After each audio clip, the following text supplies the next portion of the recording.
সকাল বন্ধুরা, কেমন আছেন? আশা করি আপনারা সকলেই ভালো আছেন, সুস্থ আছেন। তনু কেজিপির আরও একটি ব্লগে আপনাদের সকলকে জানাই স্বাগত। আর সকালবেলা তাড়াতাড়ি উঠে পড়েছি। উঠে পড়ে সমস্ত কাচা ধোয়া মাজা সমস্ত কিছু শেষ, স্নান করে পুজো করে নিয়েছি। আজকে পুজোটা আমি করেছি। হাজব্যান্ড ডিউটিতে এই বেরালো, এখন প্রায় 9টা নাগাদ বাজে। বাচ্চাকে খাইয়ে দিয়েছি, বাচ্চা খেলা করছে। চলুন ততক্ষণে আর কিছু কাজ আছে, কাজগুলো করে নিই, দিয়ে আবার আসছি।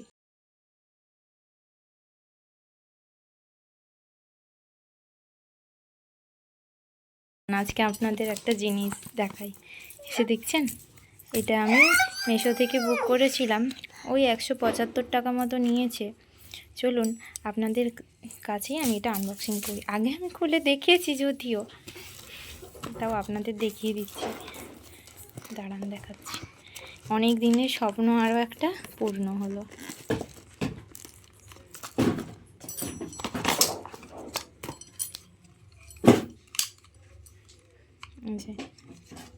এটা এরকম সিস্টেম আছে। এটা জানেনই তো, এরকম করে এটা মোবাইল লাগানো হয়। এই যে এটা এরকম হবে। আমি এটা একটা মডেলই নিয়েছি। এটা স্ট্যান্ডেরও কাজ দেবে, এমনি হ্যান্ডে তো হাতে ধরে ফটো বা ভিডিও করারও। আমার ছেলের বদমাশিটা একবার দেখুন। সোনা, তুমি এটা পেয়েছো? তুমি পেয়েছো? তুমি হ্যাপি? কেমন করে এটা, কেমন করে? দাও, আমায় দাও দাও। প্রচুর পরিমাণে বৃষ্টি হচ্ছে। জামা কাপড় কোথায় মেলবো কোনো জায়গা খুঁজে পাচ্ছি না। দেখবেন বাইরেটা দেখলে অবাক হয়ে যাবেন। দেখছেন বাইরের অবস্থা, প্রচুর বৃষ্টি হচ্ছে। এত পরিমাণে বৃষ্টি আসবে বলে আমি বুঝতে পারিনি। এই যে কত জামা প্যান্ট আছে, জামা প্যান্টগুলো মিলেনি। করুন, প্যান্ট ছিল, ওগুলো মিলে কমপ্লিট হয়ে গেছে। যে দেখতেই পাচ্ছেন, আমার বাড়িতে চারিদিকেই দেখতে পাবেন এরকম জামা প্যান্ট। আর খাটে কিছু জামা প্যান্ট আছে, সেগুলোকে ভাঁজ করবো, ভাঁজ করে নিই। চলুন, ছেলেকে স্নান করাবো, খাওয়াবো, ছেলেকে ঘুম পাড়াবো। এখন প্রচুর কাজ বাকি। চলুন দেখতে থাকুন। আর আপনাদের একটা জিনিস দেখাই। যে দেখছেন, এগুলো হলো দেশি ছাতু। এগুলোকে এখন কাটবো, কেটে নিয়ে এগুলোকে ধুয়ে পরিষ্কার করে ভালো করে রেখে দেবো। অনেকগুলোই এনেছে। এটা আমার শ্বশুরমশাই, আমার বাপি এনেছে। উনি যেখানে ডিউটি করেন ওখানে প্রচুর নাকি হয়। এত হয়, খেয়ে লোক শেষ করতে পারে না। জানেন, প্রতি বছর এইরকম চিকচিকির 1 চিকচিকি 2 চিকচিকি 3 চিকচিকি করে আনা হয়। আমাদের আশেপাশে পাড়া প্রতিবেশী যারা থাকে তাদেরকে একটু অল্প অল্প দেওয়া হয়। আবার বেশি দিন হয়ে গেলে পোকা লেগে যায়, তো ওই জন্য এগুলোকে ভালো করে পরিষ্কার করে দেখতে হবে ভিতরে যাতে পোকা আছে না কি আছে। এক নোংরা লেগে আছে, নোংরাগুলো ভালো করে পরিষ্কার করতে হবে। চলুন তাহলে এগুলো কেটে নিই। এই যে জল এনে রেখেছি, একবার এখানে গামলায় কাটবো, ধুবো। আবার ভালো করে এগুলোকে ধুয়ে জল যাতে না থাকে সেরকম হিসেবে রাখতে হবে। চলুন তাহলে এগুলো কেটে নিই। ছেলে এই সময় ঘুমাচ্ছে, এই ফাঁকে কাজগুলো করে নিই। চলুন।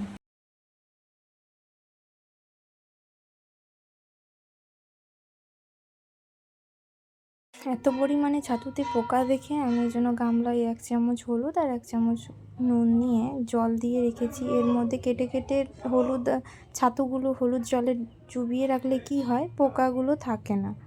যে পোকা থাকে ওগুলো মরে যায়, পোকাগুলো নিচে পড়ে যাবে, ছাতুগুলো উপরে থাকে। এটা মা, মাসি, দিদা এরা সবাই বলে। ওই জন্যই করেছি। আমি অবশ্য জানতাম না, হঠাৎ মনে পড়লো যে পোকা এলে কী করবো। জানেন তো, এত পরিমাণে পোকা, কোথায় কী রাখবো কি বাদ দেবো, মানে খাওয়ার স্বাদ মিটে যাচ্ছে এত পোকা দেখে। ওই তারই মধ্যে যেগুলো ভালো এগুলো বাছছি। এত ছাতুর মধ্যে 1 বাটি, ছোটো বাটির 1 বাটি মনে হয় বেরাবে। চলুন ততক্ষণ এগুলো বেছে নিই। এই যে এই 20 ছাতুগুলোতে পোকা হয় না, কিন্তু এবারে দেখেছি 20 ছাতুগুলোর মধ্যেও প্রচুর পোকা।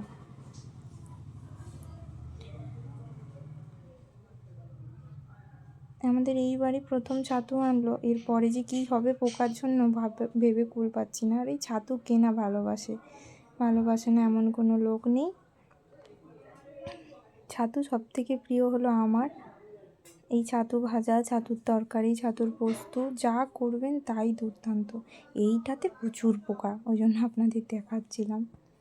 ছোটো ছোটো পোকা তো দেখতে পারবে না চোখে, সাদা সাদা একদম সাদা সাদা পোকা।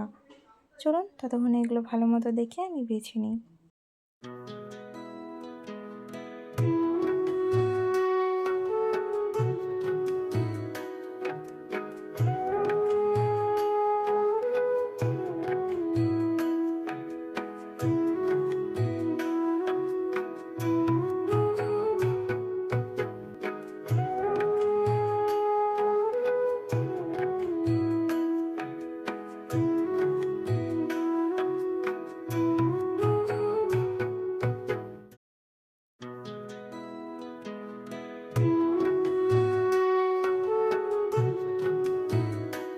আজকে ধুয়ে রেখেছিলাম, দেখেছেন কেমন ছাতু থেকে জল বেরাচ্ছে।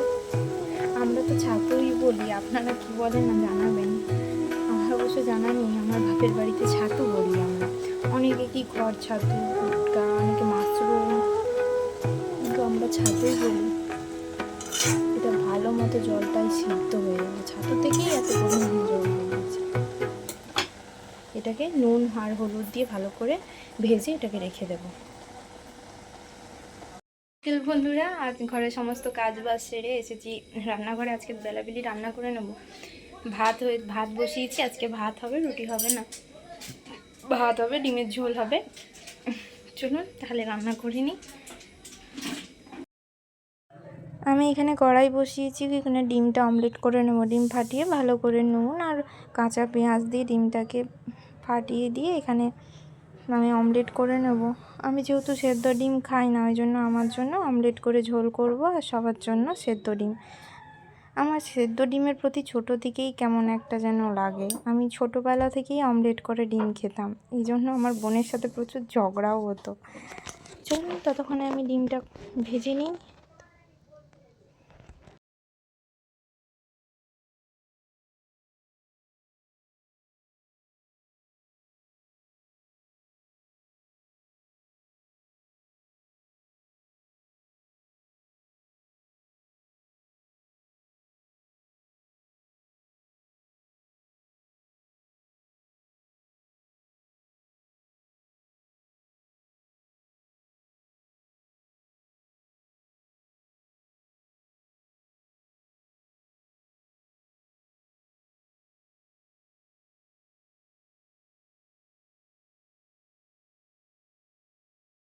আমার ডিম কষানো হয়ে গেছে, ডিম আলু এই যে ঝোল ফুটে হলেই আমার রেডি।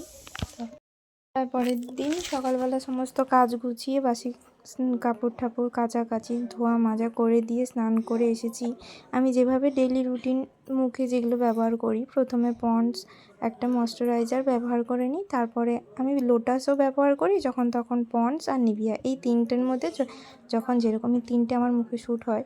এই যে জয়ের এখানে সানস্ক্রিনটা ব্যবহার করি, আমাকে বেশ জয়ের সানস্ক্রিনটাই ভালো লাগে। মাথায় আজ শ্যাম্পু করেছিলাম, তাই জন্য মাথাটা ভালো মতো করে মুছে নিই, না হলে তো আমার মাইগ্রেনের প্রবলেম, একটু ঠান্ডা লাগলেই প্রচণ্ড ব্যথা হয়।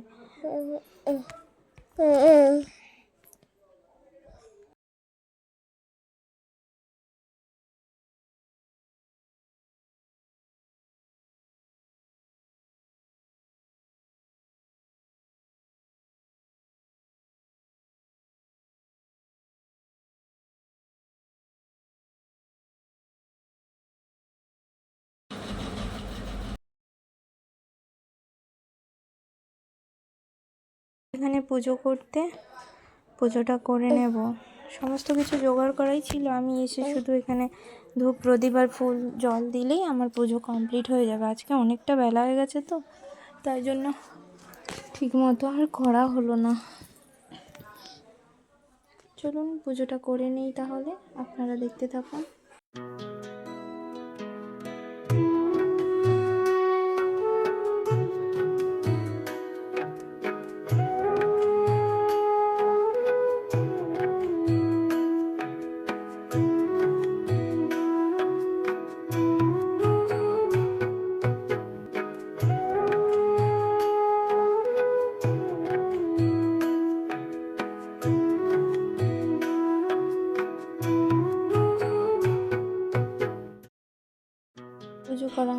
কমপ্লিট। চলুন তাহলে ভিডিওটি আজকের মতো এতটুকুই। সবাই ভালো থাকবেন, সুস্থ থাকবেন, সাবধানে থাকবেন। ভিডিওটি যদি ভালো লাগে চ্যানেলটি সাবস্ক্রাইব করে দেবেন, লাইক, কমেন্ট, শেয়ার। সবাই ভালো থাকবেন, সুস্থ থাকবেন।